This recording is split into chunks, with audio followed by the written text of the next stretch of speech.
Welcome to Tech Closeup. I'm Mark Levinson. And I'm Christina King, and we are on Main Street, USA. Well, Main Street as in the Children's Discovery Museum here in San Jose, California. So much fun for the kids here. You walk in here and it's obvious that technology appeals to people of all ages. Young and old alike, technology, hey, that's what Tech Closeup is all about. In this month's program, we're going to see how a playoff team in the NBA uses technology in ways you probably could never have imagined. And we're going to make tracks to the Maker Fair, where home hobbyists are cooking up some interesting new ideas. And we'll visit a Silicon Valley firm that's reshaping how we view sports on television. All of this, plus the king of consumer electronics himself, our very own Rob Enderle. All coming up in this month's Tech Closeup. Okay, this is another low-tech exhibit here at the Children's Discovery Museum using tennis balls. And you get quite a workout doing this. It's pretty fun.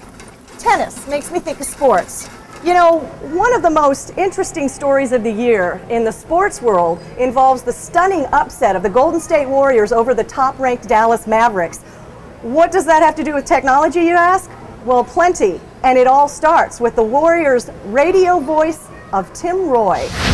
Sacramento at home. Harrington hits the three. In the fast-paced game of professional basketball, the Golden State Warriors have emerged as one of the most exciting teams in the league. The Warriors made it to the NBA playoffs for the first time in 12 years. They rocked the sports world by beating the top-ranked Dallas Mavericks. People are so caught up in Warriors mania, Warriors playoff mania right now, that the more information that we can give them, I think that's what they're crying for. That's what they need. That's what we want to give them, and there's no degree that we won't go to give them every piece of information we have available to us.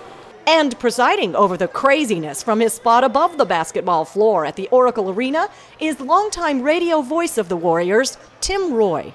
Tim Roye is one of the few play-by-play men that don't have a partner. He's like kind of the old school. He does it by himself. A veteran basketball announcer, Tim has been the Warriors' play-by-play man for over a decade, and he grew up with a deep interest in sports and technology. I was the kid in 7th grade who would hide the transistor underneath the pillow and listen to games late at night when I was supposed to be sleeping.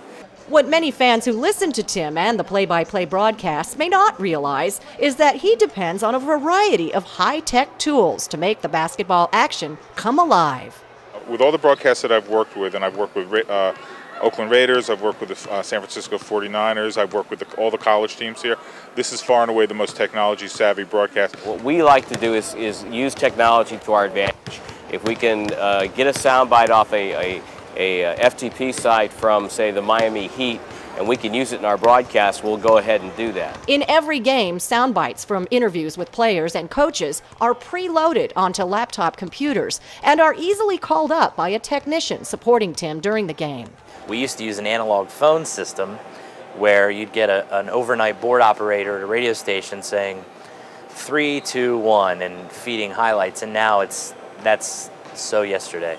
It allows us to do more. We're able to get more elements into our broadcast because we can get sound and interviews and highlights from so many different places that, whereas before, that would have taken 5 phone calls and hopefully a really good phone line to make that happen.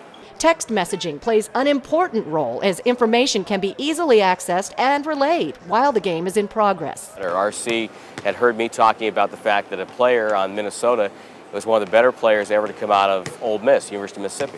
So he did a quick, Google search, and instantly I had, via instant messaging, I had a list of players who had played at Mississippi who had gone on to play in the NBA, and I was able to take that list and incorporate it into the broadcast within a matter of seconds.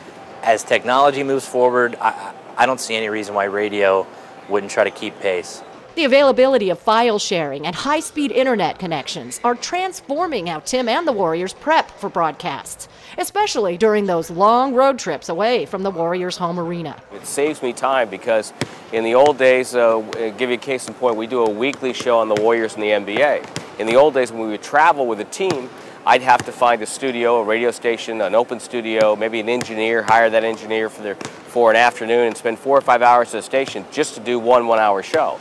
Now, secret be told, I can do good chunk of that show in my hotel room, and it cuts down on the amount of time I have to spend actually doing the show. What radio listeners don't know, because they can't see, is that Tim actually surfs the internet while he's broadcasting the games. You're able to do a quick search off Google or something like that. My producer does a lot more of those because obviously I have to keep my eye on the play.